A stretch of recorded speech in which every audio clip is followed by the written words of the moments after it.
बिस्मिल्लाहिर्रहमानिर्रहीम। आज का हमारा टॉपिक है सेक्शन 209 पीपीसी। इसका लुबिलुबाब जिस्ट खुलासा यह है कि जब कोई शख्स जानते बूझते नोइंगली अदालत में कोई क्लेम फाइल करता है और वो जानता है ये झूठा है, तो ये जुर्म है सेक्शन 209 का। इस पे हम डिटेल बात करेंगे केस लॉ की रोशनी में, ताकि बात क्लैरिटी से समझ आ जाए। और आज हम डिस्कस करेंगे principle pertaining to speaking order कि स्पीकिंग ऑर्डर कौन होता है। And in the end of the lecture आपके लिए चंद खूबसूरत अशार पेश करूंगा। आपको लेक्चर पसंद आए तो आप उसको सब्सक्राइब कर दिया करें ताकि हर लेक्चर आप तक पहुंचता रहे। पहले मैं इसकी डेफिनेशन पढ़ देता हूं 209 की, जैसा कि पीपीसी में दी गई है, और फिर आगे केस लॉ की सूरत में डिस्कस करेंगे। Whoever fraudulently or dishonestly or with intent to injure or annoy any person makes in a court of justice any claim which he knows to be false shall be punished with imprisonment or with a description for a term which may extend up to 2 years or with fine or with both। यानी कोई शख्स fraudulently, मक्कर से, मकरोफरेब से या बदध्यानती से, dishonestly अदालत में कोई नियत क्या है, किसी शख्स से इंजरी काज करना, ज्यादती करना या अनाय करना, नाराज करने की नियत से किसी अदालत में कोई क्लेम फाइल करता है जिसे वो जानता है कि ये झूठ है, तो ऐसे शख्स को 2 साल तक सजाए कैद या जुर्माना या दोनों की सजा दी जाएगी। इसके स्कोप एंड एप्लीकेशन पे केस लॉ की रोशनी में बात करता हूँ। चंद मशहूर तरीन जो मुकदमात हैं इस सेक्शन पे, उनमें जो अदालत ने करार दिया ताकि बात क्लियर हो जाए। पहली बात, सेक्शन 209 को प्रूव करने के लिए, यानी मुलजिम को इस सेक्शन के तहत सजा दिलवाने के लिए प्रोसिक्यूशन के लिए लाजिम है कि वो 3 चीजों को नेसेसरीली प्रूव करे। नंबर 1, मुलजिम ने अदालत में क्लेम फाइल किया। नंबर 2, और ये क्लेम झूठा था। एंड नंबर 3, इससे ये जो प्रोसीडिंग शुरू की गई, इसकी शुरू करने की नीयत ये थी, इंटेंशन ये थी कि किसी शख्स को इंजरी काज करना, ज्यादती करना या अनाय करना, नाराज करना। तो ये बेसिक 3 इंग्रेडिएंट्स को हर हाल में प्रोसिक्यूशन साबित करेगी, तब मुलजिम को सजा मिलेगी। अब अगर एक क्लेम एक अदालत में दायर किया गया तो इस बात में कोई वजन नहीं होगा कि वो बंदा कहे जी वो तो कोर्ट ऑफ कॉम्पिटेंट ज्यूरिसडिक्शन ही नहीं थी। इससे इट इज इमैटेरियल टू से, इससे कोई फर्क नहीं पड़ेगा। जिस वक्त जानते हुए कि क्लेम झूठा है और इस बदनीयती से किया कि किसी को इंजरी काज करे, ज्यादती करे, और क्लेम कर दिया फाइल, उसी वक्त सेक्शन 209 बन गई, अट्रैक्ट हो गई।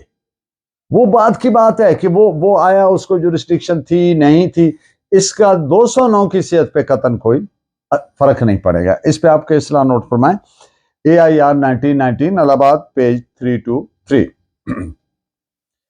फॉल्स क्लेम सेक्शन 209 उस डॉक्यूमेंट की तरफ रेफर नहीं करती, इशारा नहीं करती, दलालत नहीं करती जो दावा को सच्चा साबित करने के लिए एविडेंस में पेश किया गया हो, क्योंकि क्लेम को डॉक्यूमेंट से कंफ्यूज करने की जरूरत नहीं है, क्योंकि ऐसा डॉक्यूमेंट अपने क्लेम को साबित करने की महज एक एफर्ट है, कोशिश है, अटेम्प्ट है।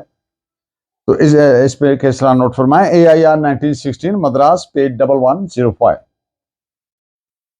ओवर एस्टिमेट अगर क्लेम में कर दिए जाए, एक आदमी ने क्लेम फाइल किया, उसके हक में जितनी रकम प्रॉपरली बनती थी, ड्यू थी, उससे ज्यादा का उसने ओवर एस्टिमेट किया, डिमांड किया, तो इससे सेक्शन 209 मेकआउट नहीं होता। रीजन कि जब तक क्लेम फाइल करने वाले की इंटेंशन फ्रॉडुलेंट नहीं है, यानी मकरो फरेब वाली नहीं है, या डिसऑनेस्ट नहीं है, बदयांती नहीं है। और वो क्या है डिसऑनेस्ट इंटेंशन या फ्रॉडुलेंट इंटेंशन? कि किसी शख्स को इंजरी या अनायास काज करना। अगर ये तीन चीजें नहीं है तो फिर सेक्शन 209 मेक आउट नहीं होती, कॉन्स्टिट्यूट नहीं होती, अट्रैक्ट नहीं होती। इस पे आपके इस्लाम नोट फरमाएं। 1921 bracket 22 criminal law journal page 467 Patna. अब एक अल्फाज हैं इस सेक्शन में कि क्लेम फाइल किया which he knows to be false. अब सेक्शन 209 के सेंस को अगर देखा जाए तो ये बात सामने आती है कि प्रोसिक्यूशन पे सिर्फ ये लाजिम नहीं होगा साबित करना कि there was reason to believe कि ये फॉल्स है, कि माकूल वजह तो मौजूद थी जी कि वो जानता। नो नो नो नो, इसको प्रोसिक्यूशन को ये साबित करना लाजिम होगा कि उसको पता था कि डेफिनेट एक बात है, डेफिनेटली पता था, उसको पता था कि ये क्लेम झूठ है। अब देखिए यहां पर इस केस के फैक्ट से हट के बात कर रहा हूं सॉरी। अब ये पता है नहीं है, फ्रॉडुलेंट इंटेंशन है या ये क्या चीजें हैं? These are something which is pertaining to mind of a person। यानी उसकी इंटेंशन थी, नीयत थी। नीयत is a state of mind. It is almost impossible, almost impossible, बिल्कुल इम्पॉसिबल नहीं है लेकिन तकरीबन, कि कोई डायरेक्ट एविडेंस मिले जिससे साबित करें कि इसकी so how to gather it, कैसे पता चलेगा? नहीं तो इसका आंसर है कि intention of a person can be gathered from the surrounding facts and circumstances of the case. उस केस का अहाता किए हुए हालातों वाकयात जो होते हैं उनसे पता चलता है नीयत का, उनसे अखज की जाती है कि नीयत कैसी थी, फ्रॉडुलेंट थी, डिसऑनेस्ट थी, बोनाफाइड थी, मैलाफाइड, व्हाटएवर। तो ये इस पे आप केसला नोट फरमाएं। 1894 bracket 17 Mysore law journal number 494 page है 722 and AIR 1932 Patna page 243। Section 195 sub class 1 sub class B CRPC एक डिसेबलिंग प्रोविजन है उन ऑफेंसेस की बाबत जो अदालत में जिनका इर्तिकाब किया गया या अदालती कार्रवाई से मुतल्लिक कोई ऑफेंस कमिट किया गया। 209 भी उन्हीं में आता है। तो उसका कोई कोर्ट काग्निजेंस नहीं ले सकती सिवाय उसका एक specific procedure prescribe. When something is provided by law to be done in a particular manner, then that thing must be done in that manner alone or not at all। तो फिर उसको उसी तरह से करनी होती है। तो जब किसी कोर्ट में हुआ तो फिर वो कोर्ट क्या करेगी? वो प्रोसीड करेगी आज खुद या किसी की दरखास्त पिटीशन पे, क्या with in the parameters of section 476 CRPC। 476 CRPC आप जानते हो कि जब किसी सिविल अदालत में या रेवेन्यू कोर्ट में या क्रिमिनल कोर्ट में अदालत के अंदर अदालत में या अदालती कार्रवाई से मुतल्लिक किसी ऑफेंस का इर्तिकाब होता है तो फिर if the court is of the opinion के सफिशिएंट मटेरियल मौजूद है, जो जुर्म का इर्तिकाब करना है, जो इल्जाम आ रहा है उसकी तायीद में ठोस शवाहिद मौजूद है, तो फिर अदालत उसमें जो जो जिस पर इल्जाम आ रहा है, जिसको सो कॉल्ड मुल्जिम कह लें, उसको शोकाज नोटिस दिया जाता है, अपॉर्चुनिटी ऑफ हियरिंग दी जाती है, अपॉर्चुनिटी टू एंगेज काउंसल दिया जाता है।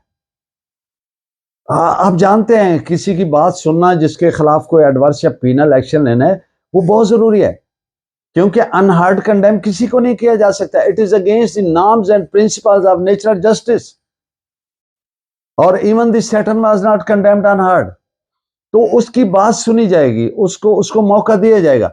और फिर कोर्ट अगर ये टेंटेटिवली ओपिनियन फार्मुलेट करती है कि ये इल्जाम होना पाया गया है, तो उससे अपनी फाइंडिंग देगी और फिर वही कोर्ट रिटन कंप्लेंट, तहरीरी कंप्लेंट उस एरिया मैजिस्ट्रेट को सेंड करेगी जिसकी हदूद में वो अदालत आती है, यानी कंसर्न्ड एरिया मैजिस्ट्रेट, कि वो उस पर प्रोसीड विद करे। और जब आप जानते हैं वो सेक्शन 200 सीआरपीसी से लेकर 204 तक, कि जब कोई पब्लिक सर्वेंट कंप्लेंट फाइल करता है तो वो पर्ची एडमिट होती है, यानी उस पर वो दूसरी रूटीन की जो प्राइवेट कंप्लेंट वाली प्रोसीडिंग है वो नहीं होती, बल्कि पर्ची एडमिट होती है। और जो मुल्जिमान होते हैं उनको, या मुल्जिम होता है उनको तलब किया जाता है कोर्ट में to face the charge against them इन पे। और एक इस ज़मन में आखिरी बात, अदालत को ऑर्डिनरीली इन आम हालात वाक़यात में, नॉर्मल रूटीन में थोड़ा इस तरह की कंप्लेंट भेजने में थोड़ा रिलक्टेंट होना चाहिए, जब तक कि कोई ग्रास मिसकैरेज नहीं हुआ या कोई इस तरह की नहीं हुई, तो नॉर्मल हालात में इस पे रिलक्टेंट होना चाहिए। ऐसे रन ऑफ द मिल नहीं कि कर दो, बल्कि इसमें अवॉइड ही करें तो बेहतर होता है। उसकी एक वजह है कि अदालत को ये हर हमा वक्त अदालत के ज़हन में ये बात रहनी चाहिए कि फ्रीकैन जो हैं उनके बीच में एक टग ऑफ वार है, एक वेंजेंस है, एक इंतकाम का जज्बा है। तो इसलिए उनके यहाँ पे वो चीज़ ज़हन में रखी जाए और फिर ही चाहे, क्योंकि किसी शख्स के खिलाफ क्रिमिनल लॉ को अगर आप you are setting the machine mechanism and machinery of criminal law into motion, it is always something very serious. तो इसमें थोड़ा इसको रिलेक्टेंट ही रहे कोर्ट तो बेहतर रहता है। This is reported as AIR 1966 Madras page 456। और अभी बात करते हैं प्रिंसिपल जो है स्पीकिंग ऑर्डर। इस पे एक सेक्शन बेस्ड है, section 24A of general classes act 1897। Speaking order वो होता है जो केस के मामला के जो भी डिस्प्यूट ट्रांजैक्शन जो भी चीज है उसके जो फैक्ट्स हैं उनको keeping in mind and the law applicable to those facts उनको keeping in mind and the record on the material of the case file in keeping in mind and evidence if any is recorded there in, उसको ज़हन में रखते हुए और फिर reasoning देते हुए अपने ऑर्डर की जस्टिफाई करना उसको बाय रीजनिंग। अगर ऐसा किया गया है तो वो स्पीकिंग ऑर्डर है। लेकिन अगर ऑर्डर एक कर्सरी और स्लिप शॉर्ट मैनर में without application of judicial mind किया गया है और जो उसकी रीजनिंग नहीं दी गई, that can never be term to be a speaking order. इस पे आप एक केस भी नोट फरमा लें। वैसे तो एक स्टैट्यूटरी प्रोविजन है section 24A general classes act की 2021 Pakistan criminal law journal page 904। And in the end of the lecture आपके लिए 3 खूबसूरत अशार। पहला शेर है कि मुझको थकने नहीं देता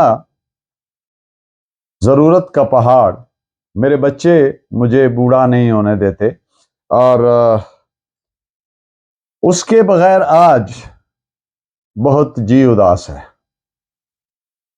उसके बगैर आप बहुत जी उदास है, जालिब चलो कहीं उसे ढूंढ लाए हम। और अपने बालों की सफेदी से सहम जाता हूं, जिंदगी अब तेरी रफ्तार से डर लगता है। आपका बहुत शुक्रिया। Please keep watching and guiding me by your valuable comments. Allah ने के बाद।